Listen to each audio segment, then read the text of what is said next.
Hey, what's going on, guys, and welcome back here to another weather update. I hope everyone is doing well out there. Glad to have you guys here for today's video. We are watching another severe weather event that is getting ready to kick off for next week for basically Thursday and Friday. Friday's looking a little significant as the Storm Prediction Center has put an enhanced risk already, a level 3 out of 5, or a 30% chance probability of seeing severe weather across a lot of the Midwest regions. Yeah, it's going to be pretty interesting. But guys, before we go ahead and get on into it, I want to go ahead and tell you all that we are raising money in order to, provide to the people whom were affected, by the Mississippi tornadoes and all of that mess that we've dealt with. So, if you guys would like to donate, we do have our Cash App tag Andrew13155, and we will be sending all the donations that we make to the American Red Cross Association in order to help the people out in need with all the tornadic activity. Very, very sad to see. Like I said, we've already seen over 20 people lose their lives. Unfortunately, it's just terrible. So, like I said, anything that these families can receive, it's honestly good for them and everything like that. But guys, before we go ahead and roll into it, if you have not already, once again, consider hitting that subscribe button. Leave a like here if you guys do enjoy it. And all right, my friends, we got a bit to talk about, so let's go ahead and dive right on into it. All right, so as mentioned before, the Storm Prediction Center has issued a very large risk here for Friday across portions of Arkansas, Missouri, Illinois, eastern Iowa, western Kentucky, western Tennessee, and northwestern Mississippi, right there inside that level 3 out of 5. That is equivalent to an enhanced risk. Like I said, that's a pretty big deal when it comes to severe weather. Now, other areas that will be impacted by this severe weather includes portions of Texas, Louisiana, Oklahoma, Kansas, and kind of some portions here of Indiana, even like the entire state is pretty much covered in the slight risk territory, or that 15% risk area. So those areas overall, that whole picture right there that you're seeing is basically the entirety of the severe weather expectancy here for Friday. So overall, we are expecting a quite wide margin of severe weather to occur, in which, like I said, we're going to dive into what we potentially could see out of it, whether it being tornadoes, large hail, damaging winds. We're about to figure all that out now. But before we do, I will mention that there's actually a risk for severe weather here on Thursday as well, for kind of portions here along Texas, Oklahoma, and kind of south central Kansas. So we are going to be watching these areas as well for Thursday. The storms are going to start Thursday, but right now, Friday seems to be the big day. All right, so when it comes to it, one of the main ingredients that we look at for severe weather is what we call CAPE, which stands for Convective Available Potential Energy. Now, this CAPE, or this available energy that will be in the atmosphere, you're going to notice how it's going to start driving its way up here into the country here, kind of for portions of Thursday and Friday.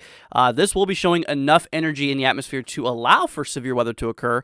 And like I said, typically the range of which you need is around 500. And in this case, we're seeing just over kind of around 1,500 in some areas. So about 3 times the amount of instability that's needed for severe weather to occur.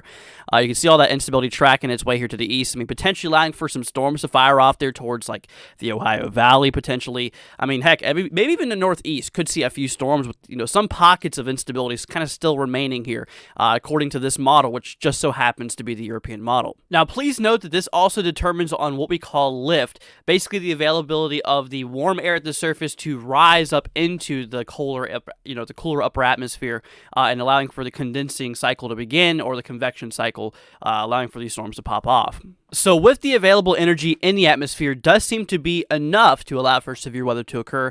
There's really 2 other main ingredients that we typically look at for forecasting severe weather. The first one, we looked at the potential energy.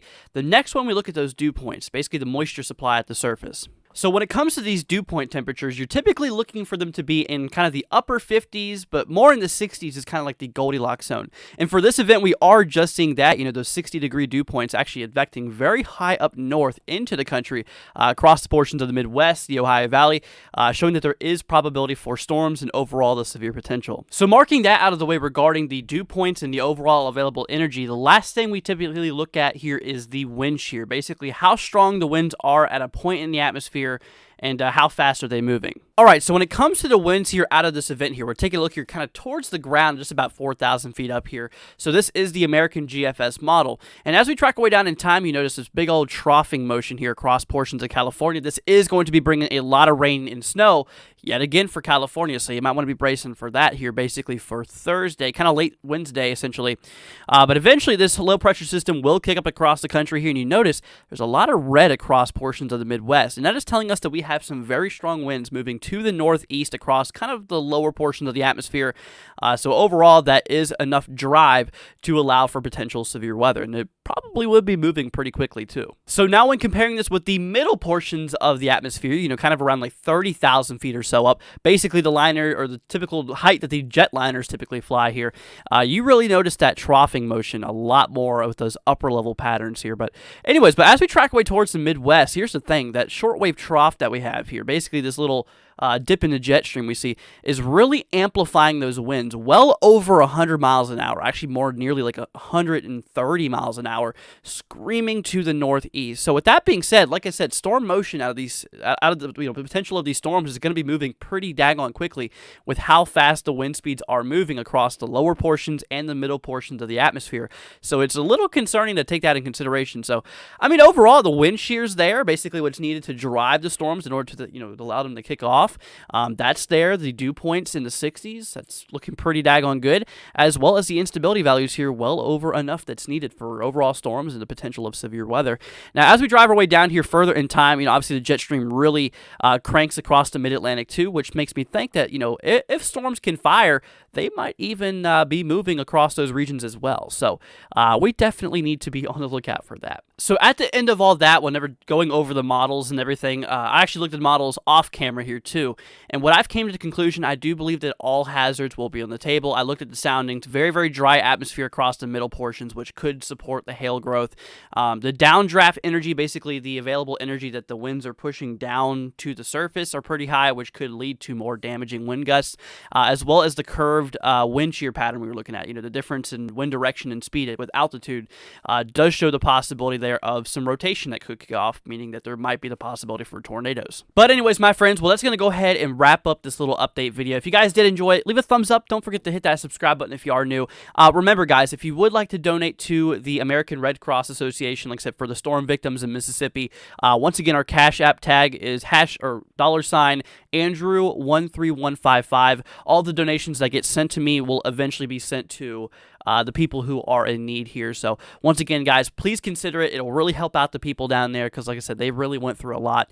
It's just very, very sad to see that. But anyways, my friends, well, hey, we're going to be live here later on tonight, probably around 8 o'clock or so. So I hope to see you guys there. Once again, if you're new to the channel, consider hitting that subscribe button, leaving a like. It'd be greatly appreciated, my friends. And all right, well, we'll catch you guys here later on. Peace out, my friends. Love y'all. Stay safe. See you then.